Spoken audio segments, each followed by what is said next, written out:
So now we come to items 7 and 8, which are the minutes of the Christchurch, West Melton and the Banks Peninsula Zone Committee meetings.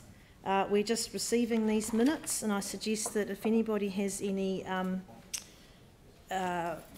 anything to raise about these minutes, that we perhaps carry those over to the next committee meeting, where the committee members of the zone committees will actually be here and present in person to deliver their reports.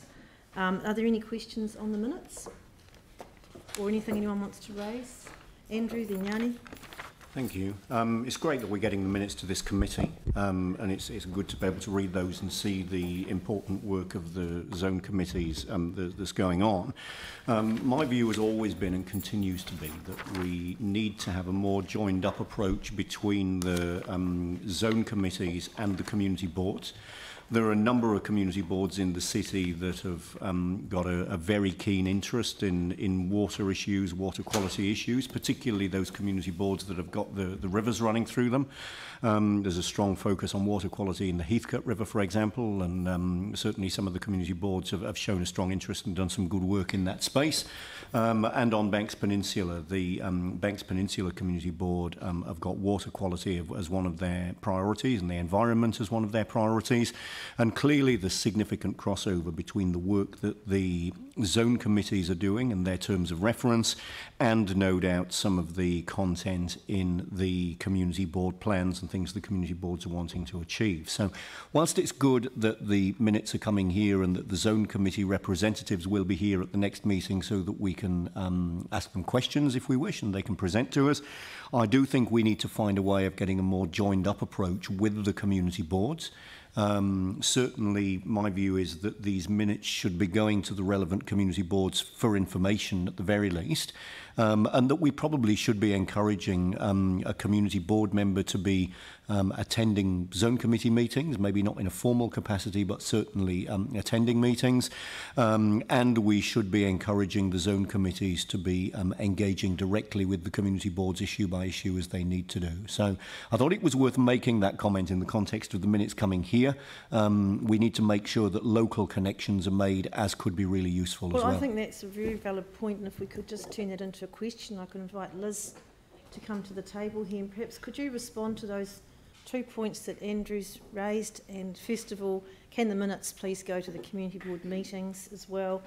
And secondly, the issue of the question of whether community board members can be identified to attend a meeting either as an observer, probably, or sometimes they can be part of the committee. So far away. Okay, hi. I'm the committee advisor, for those that might not know, for Banks Peninsula and Christchurch West Melton Zone Committees. So just the other day, on the 13th of February, the Community Governance Board Managers and the zone reps did meet and interested in sharing more information. So they're working on that by arranging the zone committee representatives to meet quarterly with the community board managers meetings. So they're going to start doing that, and they're going to put together a SharePoint page of information that the boards and the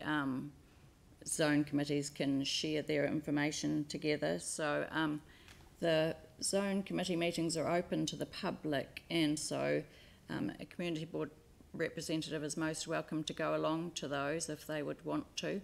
I send the agendas monthly to the boards so that they are aware when the meetings are coming up, so they can attend if they wish.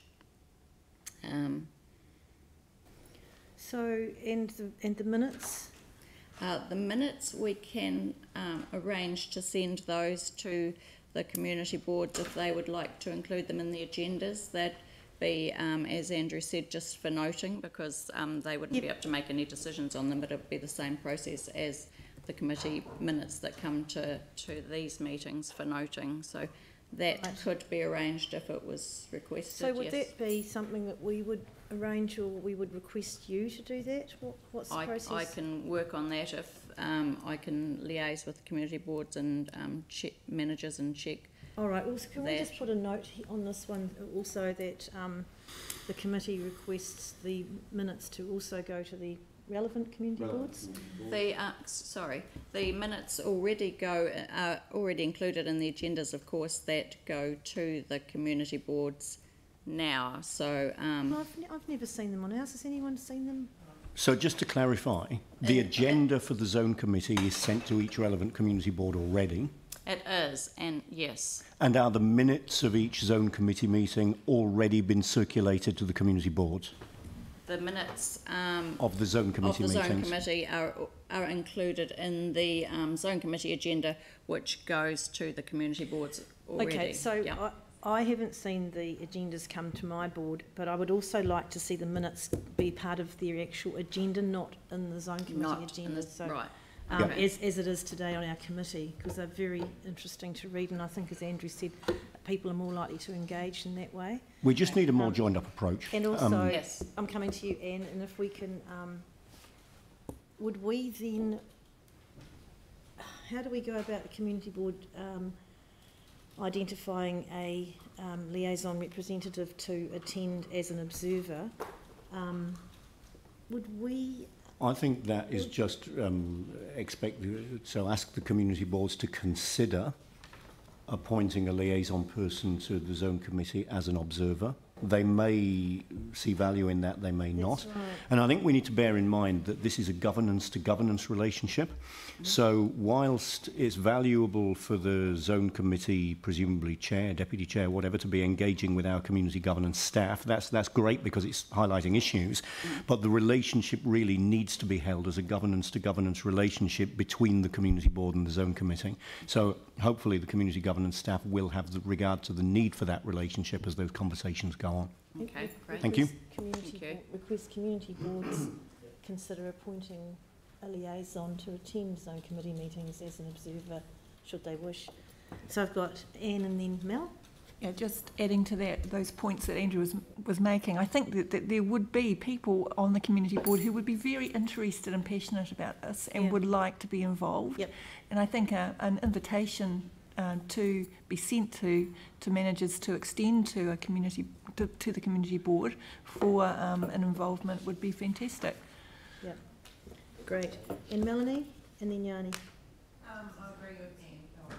I agree with Anne, but we have had the invitations before to community boards, and I don't know that members were necessarily keen to go to another meeting. I wonder if it might be better for, and this might be asking a bit much, but for the chairs of the zone committees to come to the boards even just once a year, because then they speak to everybody on the board, just not the one liaison person. So it's a suggestion. So that could be in as well as, because requesting boards to appoint a liaison, it's a voluntary thing anyway. So how viable would that be, Liz? Because don't forget, the chairs come here, is it 4 times a year? Chairs come here quarterly to report to this committee, so... it's a bit, I think it's a bit much to ask to go to community board meetings twice a year as well, so... But... They may, they might want to consider that, and perhaps they could come along once a year. Look, I actually think that with the community boards receiving the minutes will be really helpful. So if any members are interested, the minutes are really good, and yeah. So I think that would be enough. Are you okay with that?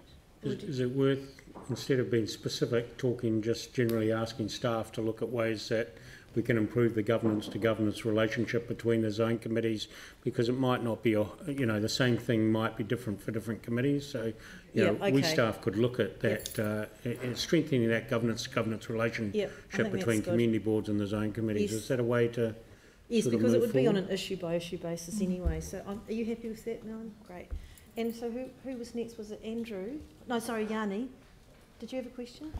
Jimmy, Tim, and then back to Anne again. Just further to the discussion, I think there's a lot of local knowledge. For example, the Huratini River, the Horsewell River, is very much talked about out our way, out at Selwyn.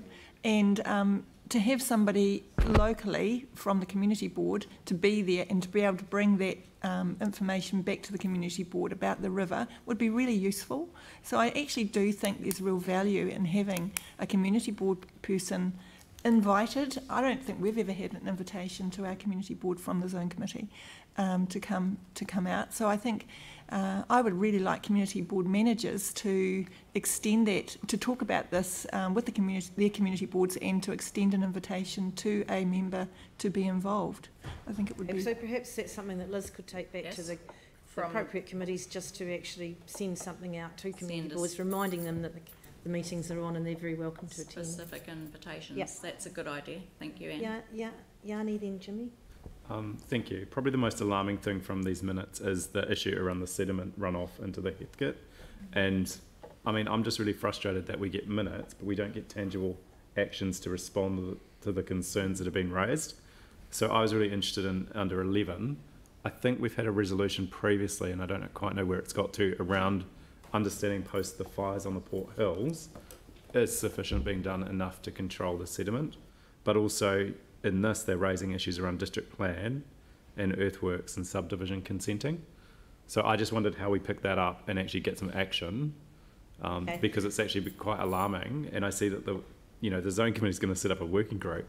Actually, we need a report where we can make decisions to actually improve, in my view. So I'm not quite sure the process for that. Zone committees only recommend, but that's a case of something that can we highlight that the chairs talk about when they come to speak to us next month. Yes. And be but we did prepared that last time. So they came and talked to us last month. I mean, this is what happens. They come and talk to us, but there's no action that results from the things that they've been doing. There are actions. There's a toolkit. So can we bring that to the next meeting, please? And Liz, you take that back, that there'll be questions about specifics about what we're doing. Jimmy? Just in reply to that, you are spending $5 million building some huge catchments at the bottom of the Kashmir stream at this point in time, and maybe it's worthwhile putting the committee in a boat, in a bus, not a boat. Maybe when we get there we hop in a boat. To have a look at some of those works. You're doing things on Henderson's Road, you're doing at the bottom of the Kashmir stream. You are investing huge amounts of money in looking, admittedly, at the bottom, but we're also doing some major plantings. I'm talking about the top. So in the here, it says, I'm sorry, but we're going to put that opportunities to the influence meeting. management of subdivisions and earthworks in the Port Hills. And it talks about ongoing support for contractors training on erosion and sediment as a key priority, and that they want to establish a working group to maintain momentum. So clearly the zone committee is identifying that whatever's happening is not sufficient and more needs to be done. I just want to get to a point where we kind of know what needs to be done and pass resolutions to get it done. Yep, so that will come to the next meeting in more detail, and perhaps we can get a memo from the City Council on what we're doing for on the works that Dave's outlined, if we can just get a memo for the next meeting on all that as well. Jimmy? Thank you, Chair. I review the members, short of the Christchurch City Council representative. I remember before, if the councillor not available, usually dedicate to the local community board getting involved as a member, rather than just observers. So I don't know, this time short of representative or members from Christchurch City Council, Ecan and the Solvent, they are in here. But regarding the boundary, my understanding this actually is a cross boundary in the Christchurch City, cover the whole, probably Hoswell area, and also part of the maybe Hillwood, that kind of area. Should be these two community boards. We have a appropriate person as a member. Talking about official membership, and I think that's actually dictated by how the zone committees were set up originally by Environment Canterbury, or Mayoral Forum. Who set it up? Mayoral Forum, Environment Canterbury. Through the Canterbury Water Management Strategy. Yes. So we don't have control over that, Jimmy. So I think just getting community board connections and strengthening the governance to governance and the observers is the way forward, and the minutes will be a huge help. So I think we've run out of time on this because we've got next month. So we've got some actions there. Do you have the minutes there? And then you want something. What was the last one we just said? Strengthening the governance to governance. Andrew? No, I'm happy to move this, but Yep. with a change to the wording. Request that staff work with community boards and all zone committees to look at improved governance to governance relationships. That's nice. Good. Okay. Moved by Andrew. Do we have a seconder? To Jimmy? actually to consider improved governance to governance relationships rather than look at.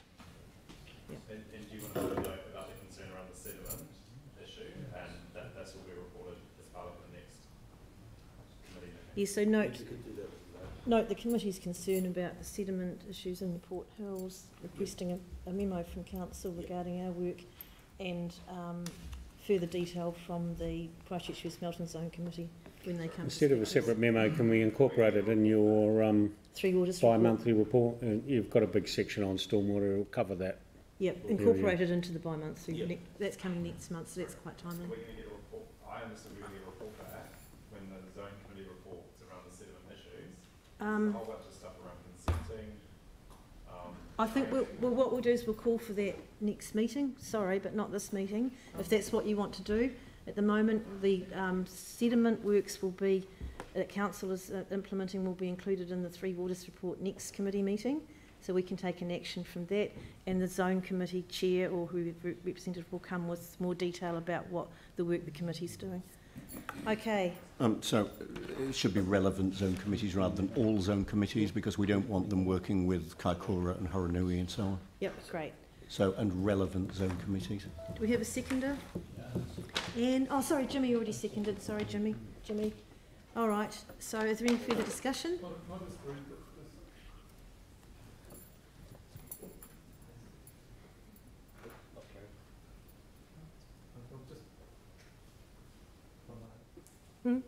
Yeah, look, what I think would be really good is to get staff here to explain what is being done and what the requirements are on sediment, etc.